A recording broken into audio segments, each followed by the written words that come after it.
Nope. Nope. Nope. Seen it. Nope. Add. Oh. I will subscribe.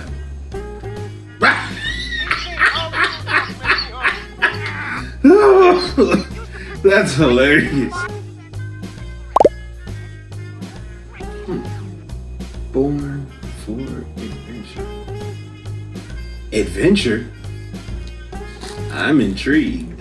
You were born for adventure, a life of meaning and purpose. God made you exactly as you are, for the life you're living right now, with its ups and downs, its highs and lows. God is asking you to join His adventure.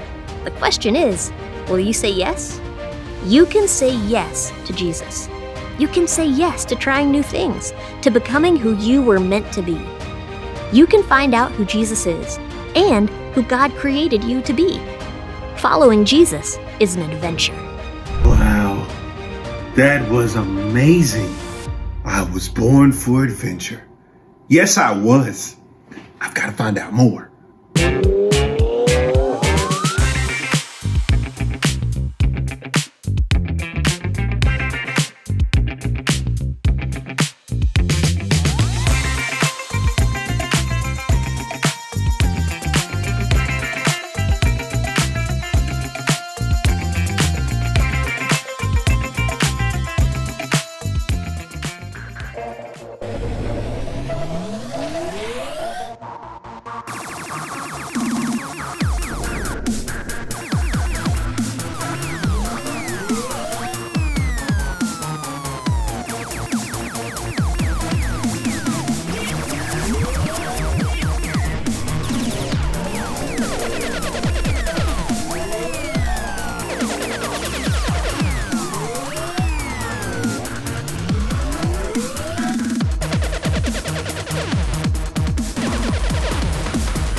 Hey, Chris. Oh, my goodness.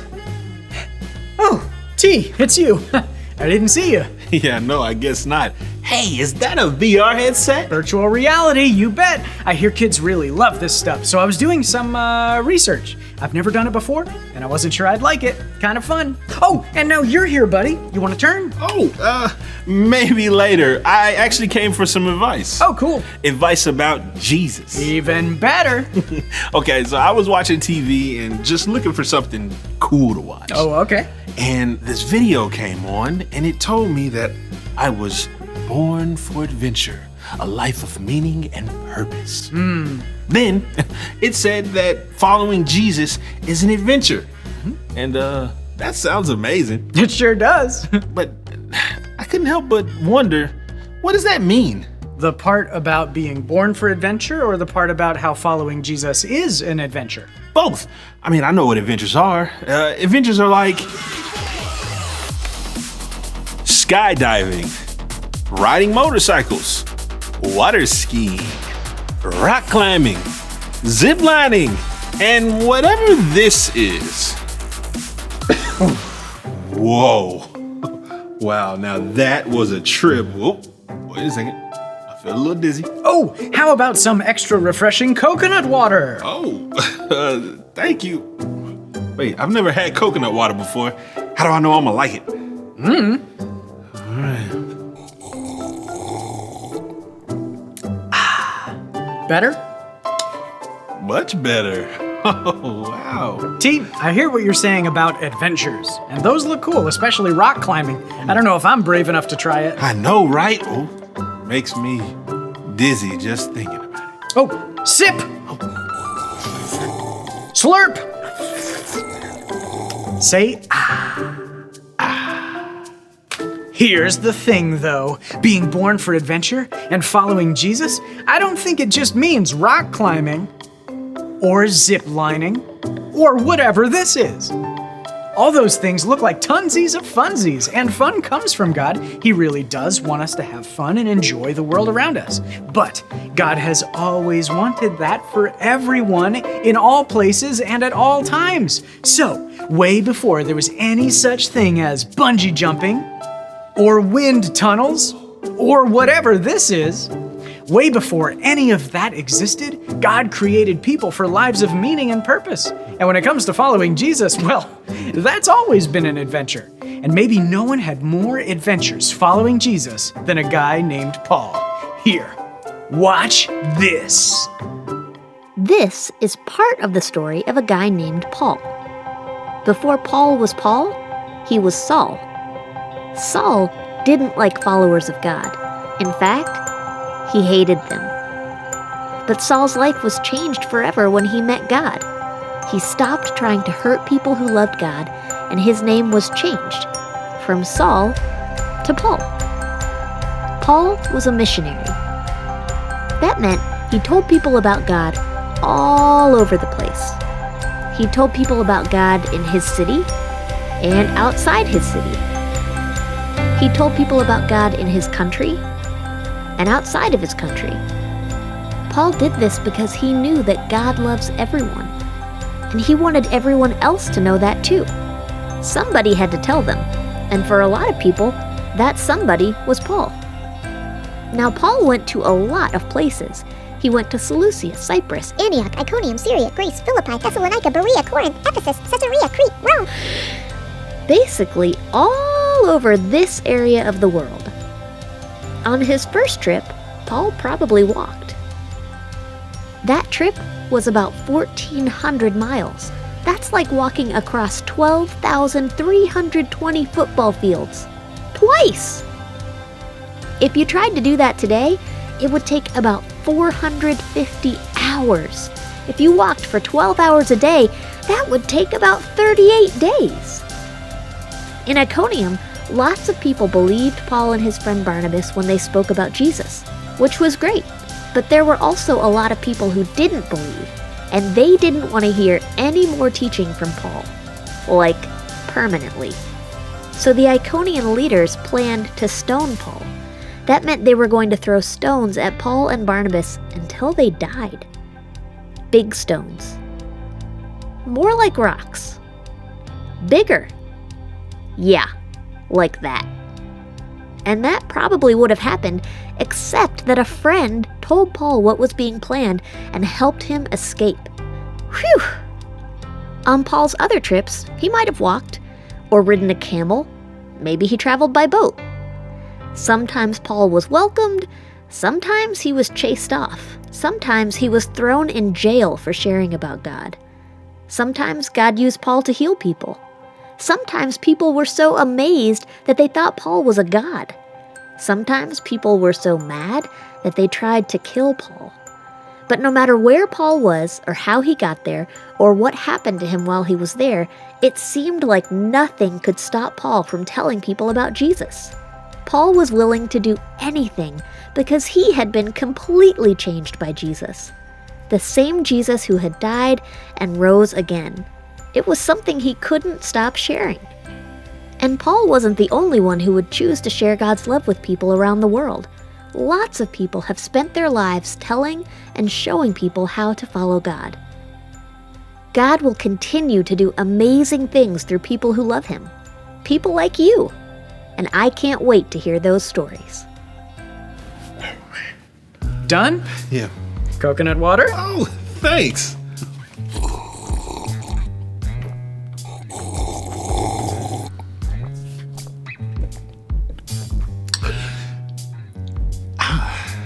Why is that so good? I could not tell you. So, what'd you think about Paul in that story? God continues to use people to do amazing things. People like me. Exactly like you, T. God made you and loves you exactly as you are, and He has a plan for you to have all kinds of adventures. And following Jesus is an adventure, and everyone's adventure can be a little different. Some people, like Paul, follow Jesus into the adventure of traveling to places they've never been to love and serve people there. Or some people say yes to the adventure of loving people who are going through something really scary and helping them feel safe. And kids can be part of the adventure too. It can be an adventure to show kindness to people who are feeling down, to share with others, or to obey Jesus even when we don't understand it all. Maybe things turn out the way we hope, or maybe they don't. But we won't find out unless we give it a shot. And we can always trust Jesus to give us what we need. That's what it means to be born for adventure. Oh, here's how Paul says it in Philippians chapter 4. I have learned to be content whatever the circumstances. I know what it is to be in need, and I know what it is to have plenty. I have learned the secret of being content in any and every situation, whether well-fed or hungry, whether living in plenty or in want. I can do all things through him who gives me strength. Welcome back. Quick recap.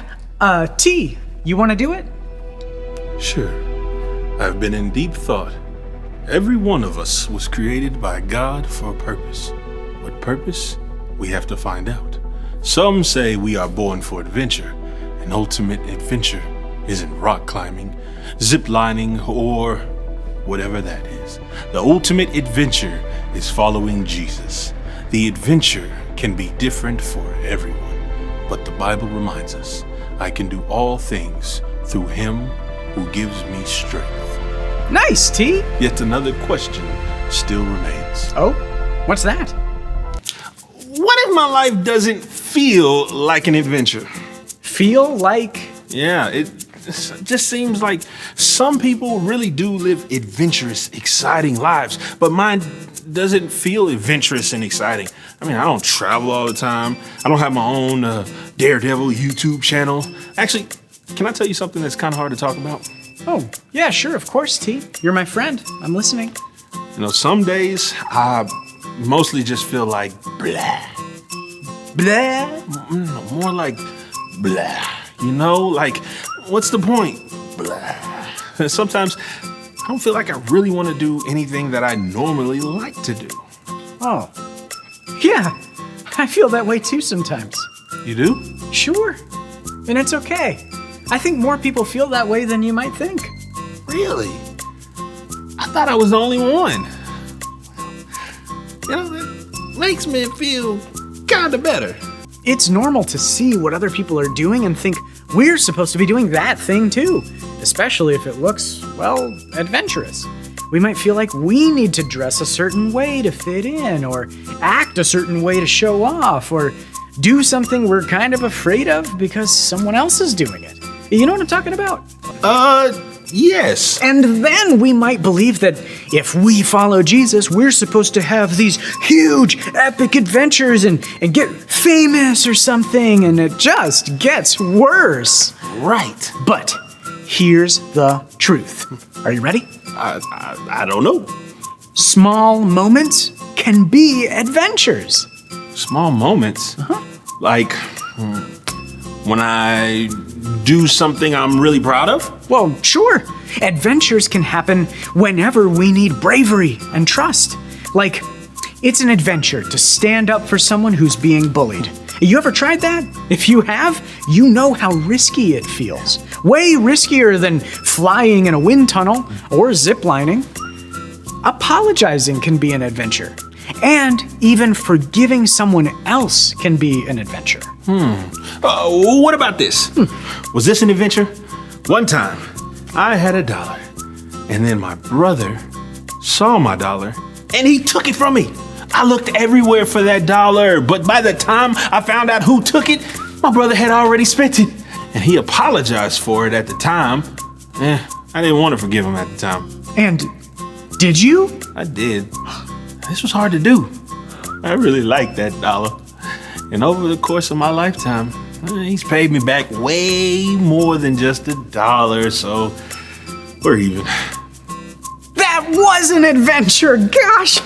And even what you just did, T, where you were vulnerable and honest with me, that takes bravery and trust, so that was an adventure too! Chris, thanks for helping me understand that. And now, I think there's something I have to do. Just press play. Well, this is exciting. Play. You were born for adventure, a life of meaning and purpose. God made you exactly as you are, for the life you're living right now. with its ups and downs, highs and lows. God is asking you to join his adventure. The question is, will you say yes? You can say yes to Jesus.